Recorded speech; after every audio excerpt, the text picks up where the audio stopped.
Damon Griffin played from 1994 to 98. Great player, man. The thing I always liked about Damon is he loved the game of football. And like he'd get in there and he plays a true freshman and just, you could see it. And then his sophomore year really stepped up when guys were down, but he loved the game of football. And Damon, he was hard worker. Damon was probably the hardest working route running guy. He ran the greatest routes. Just worked hard as hell and had a lot of heart. He worked his ass off. Straight arm me and during practice, and ended up getting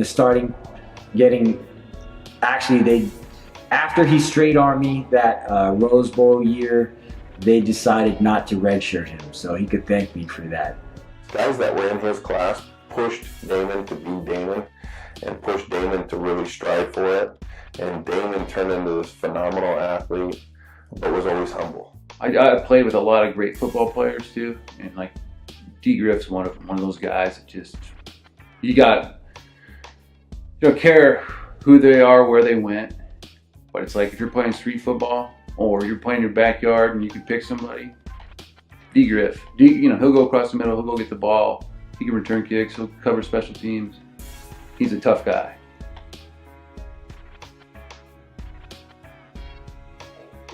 Well, first thing, UNC didn't recruit me, so that's a big reason why, because I probably would have went there if they recruited me. But UCLA at the time just won the Rose Bowl.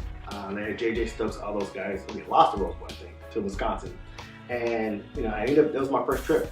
I took my trip to UCLA, and just one of those things where those guys just thought they were God's gift to earth. And, I'm from there, and I never heard half the guys, and they were acting like they were All-American. So it was just, at the time, funny, and, it was something about taking that trip to Oregon.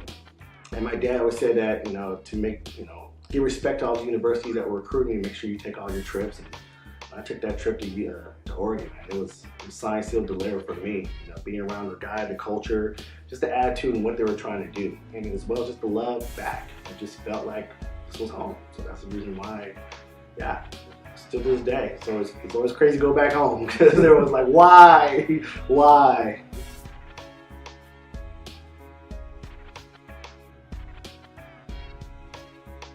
It was a huge culture shock for one, school-wise. Never being, where I'm from, the Pasadena area, it's very diverse. That whole Los Angeles area, it's 30% black, 30% white, 30% Latino where I went to school at. So it's very diverse. And to come to a school like the University of Oregon, and I remember just standing on campus one time, just stopped and just looked and just really saw nothing but white people.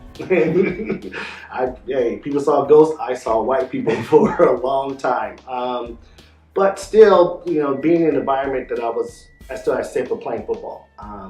That is something I've done my whole life, so that was home to me. That was my security, that was my nest. And you had other student athletes that were around you that were in the same situation. So, everybody had their fraternity, well, that was my fraternity. So you didn't really see it, but you saw it, so it wasn't really big. And, Eugene is fun. So at the end of the day, Eugene is still fun. And, as long as you adapt to it, you adapt together. And it was one of the best times of my life.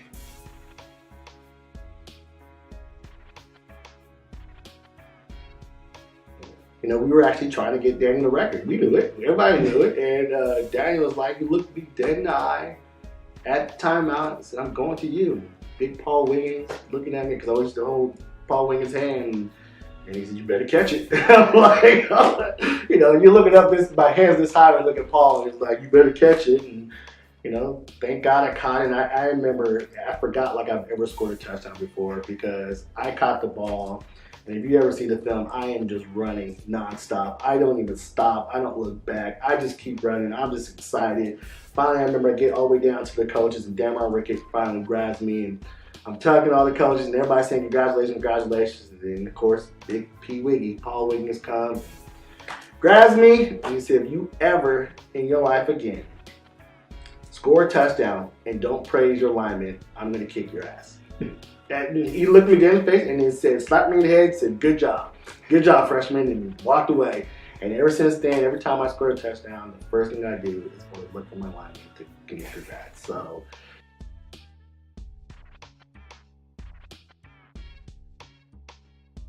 Like literally every Rose Bowl or every UCLA game, my house is so close to there we can hear every game in the backyard. And you know, it's a time where you also get a lot emotional because you're very just thankful. You're just really liking to see the pride of your parents, to see, you know, and all the kids. I mean, it wasn't just that too. It's funny too because we practiced at Citrus College where my brother was playing at. I mean, it was like everywhere I went, I couldn't take a left, I couldn't take a right. The cops that were, you know, leading us in the buses, they were like my boys' dads. I mean, it was that crazy. That's how hometown it was for me.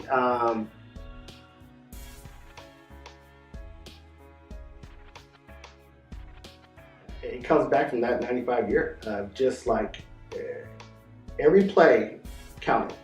You don't really think about that as a player sometimes, but it did teach me for every play to count. You're right. I was surrounded by a lot of ballers, and lucky enough, some of the ballers dropped a couple balls. So when they dropped a couple balls, I was able to get in. And you know, that first game against Fresno State, you know, that big game Josh had too. But you know, that Fresno State game went to overtime, the first overtime ever to play. I didn't play until like the fourth quarter. I actually played one down, and like the second quarter, caught a 50-yard touchdown and went back on the bench for the next quarter. I mean, that's the kind of things that were happening. But I was so mentally focused. You know, I didn't start until like the fifth, sixth game of the season that year. But then when I started, I just never looked back.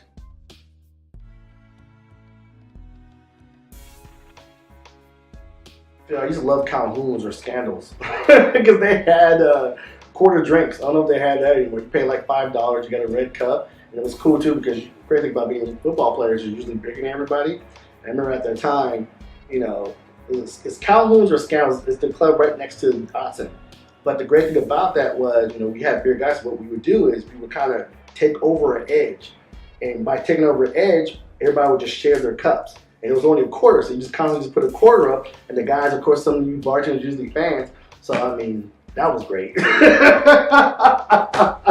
That was great. But I think also it's funny too because that was my junior year in school.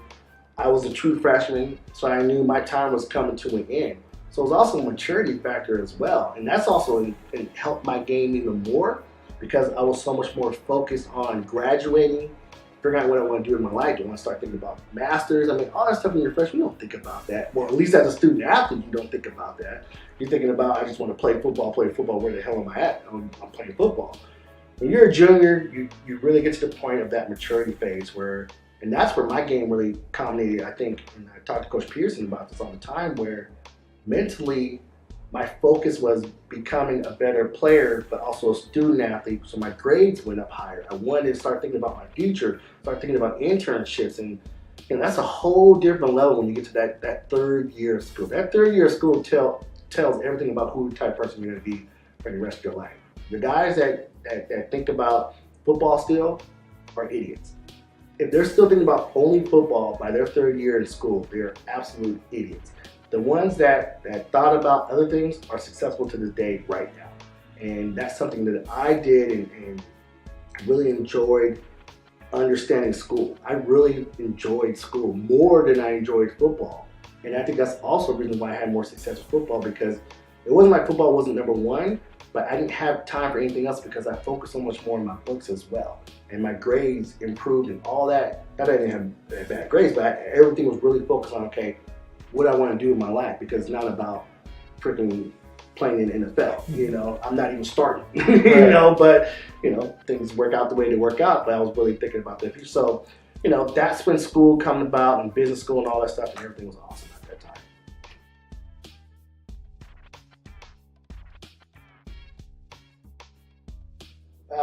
The great thing about that offense and how powerful it was I don't think there's ever been an Oregon team that had the most combination of running and passing dominance. We're always one or the other. There was, and again, it was talent, but it wasn't, because Ruben Drone wasn't the starting running back at the beginning. Nobody knew Ruben Drone was going to be that good. Nobody knew Kenny Smith was going to be, they knew he had the potential, but nobody knew he was going to be that good at what we were doing.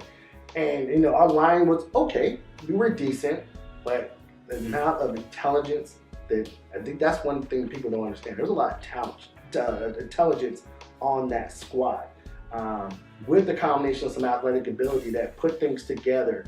But the way Tedford and those guys and Peterson put stuff together for us, I remember it was like it was third quarter. I remember sitting on the bench, looking at Keely. Of course, our pads are off in the third quarter. We're beating them by like 40-some points. We're looking at each other like, and we might be good. But we didn't say we were good yet. I remember looking at, I can close my eyes right now and see kids just looking at me, smiling at me like, so what are we doing tonight? You know, it's the third quarter, like, what are we doing tonight? That kind of confidence where we're like, we got some more work to do, but we could be good. And we didn't know we were that good. And then I think it was until maybe like Washington State, I think we beat them by like, I don't know. But again, we were done by halftime. Like, I remember, I cut my lip that game, and like, we're probably going to sit you out by, we're going to sit you out, and this is halftime. Like, we're sitting you out, we're going to halftime. I already had like 140 yards already. I mean, if one person wasn't doing something, two other guys were just absolutely murdered. So by that second, third game, we were saying national champion. We weren't saying Pac-10 championship. We weren't saying Rose Bowl. We were saying, okay, this is where we're going to national championship, guys.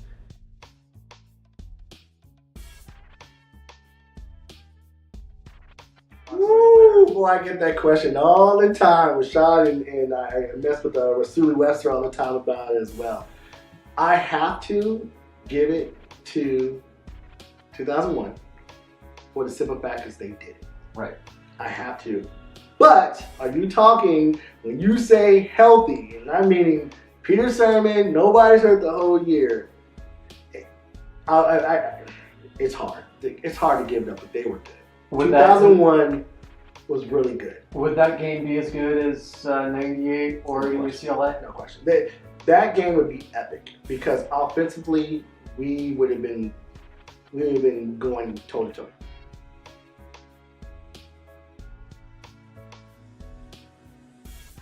We used to rip it in practice. Oh, they used to talk, oh, Oregon's doing all right. We wouldn't even do what was on the board. Like, we'd get yelled at because we wouldn't do what was on the thing. Because Keely would give me like audibles like we did on the football field. So that was always fun because of being a rookie and everything else. The difference was, Keely had the money. I was still, I was getting a good check, but it was always on Keely's bill.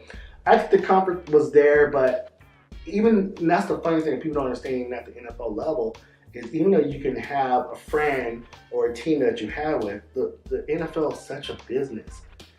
It doesn't matter. I mean, because you still have your life. Like, we saw each other when we saw each other, but it's such a business. You're so concentrated and focused on what you're doing and everything else that you didn't really get a chance to really, it wasn't home, but it was good to be around Kelly because you'll see guys like from Florida State and Florida and Texas, and they're talking about, oh, we had this and had that. Like, you didn't have it like we did in Eugene, we would just, be king. That's where that warmth came with each other, when we see each other like, they're like, Eugene, like me killing. Yes, Eugene, Oregon goes off. It's the best college ever. And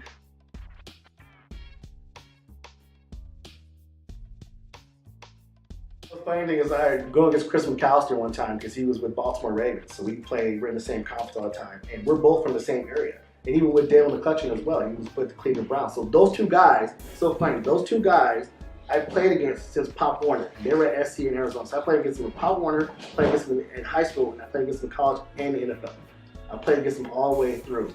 And it's just like talking smack. Like, how's your mom? Oh, he's good? Yeah, all right, ready to go? Okay, yeah. And there's times where I'm like, hey, it's going to be a run play. So, okay, run me off. So we'll just run off. Like, we're friends. We're like, there wasn't like a lot of, no, because you're just so much, the game changes. It wasn't like in the Pac-10 where when I went against Dalen, I didn't say nothing to him until after the game. Chris McAllister, I didn't say nothing until after. Before the game, I'll give him what's up. Like, you ready? Like, I'm ready. Like, it's like, okay, it's on. And then after the game, we'll get a hug. But during the game, I'm punching him in his face. He's punching me in my face. In the NFL, we're talking about each other's, what are you going to do afterwards? Are you going to Vegas New Year's Eve? I'm in the game. You're like, you're going to, New Year's for Vegas for New Year's Eve? Like, yeah, I think I'm going to go. Okay, let's hook up afterwards. All right. And said hi. That's the NFL.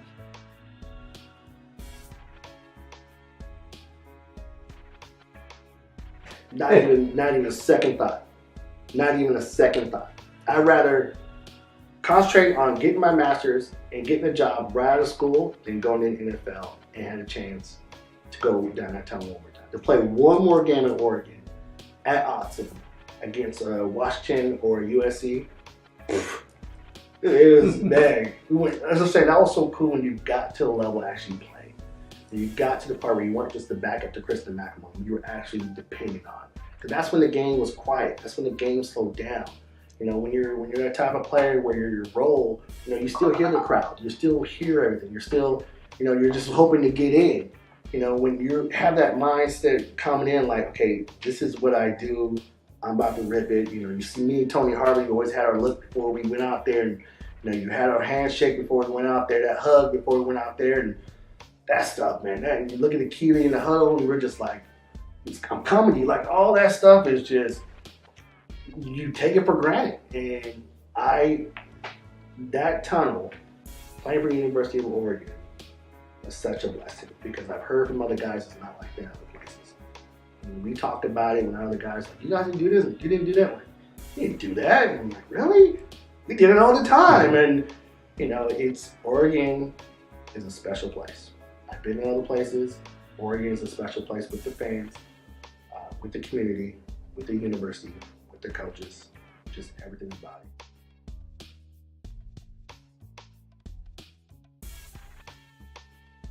I actually own my own recruiting service right now. Basically, it's a service that gives exposure to high school student athletes. I've been very successful at it. It's one of those things where I have a new model, basically, where I don't have a lot of money, but I'm rich and changing lives right now. And I've changed a lot of lives, especially kids in the Northwest. I just started my nonprofit organization as well, because there's a lot of people that can't afford my service. So because of that, I've started a nonprofit to be able to get those student athletes, those families that can't afford it, to still be able to get my exposure and still help these guys get the chance to go to play at the next level, getting their education paid for. Because I didn't have any help. It's all a passion. I have just as much passion in me playing ball than I do doing this, because there is no better energy or feeling you could reciprocate back from changing somebody's life for the better.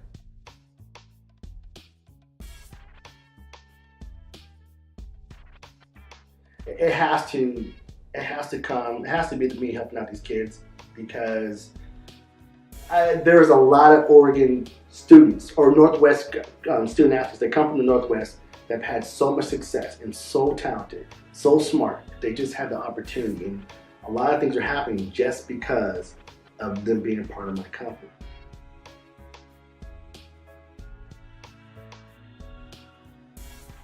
I'm just a regular guy like you that just had a passion and had some God-given talents that were able to get an opportunity to do what he does best and loves to do. Because there's nothing special about me. I wasn't fast. I wasn't strong. I wasn't tall. I wasn't big. I just had a big heart. I love what I did. And I truly love getting respect from my teammates and players. And I was a student there. I was a student athlete. I don't ever want to be known as just a football player. I want to be known as a graduate from the University of Oregon that played football and hopefully changed the environment of the program and left it better than when I got there.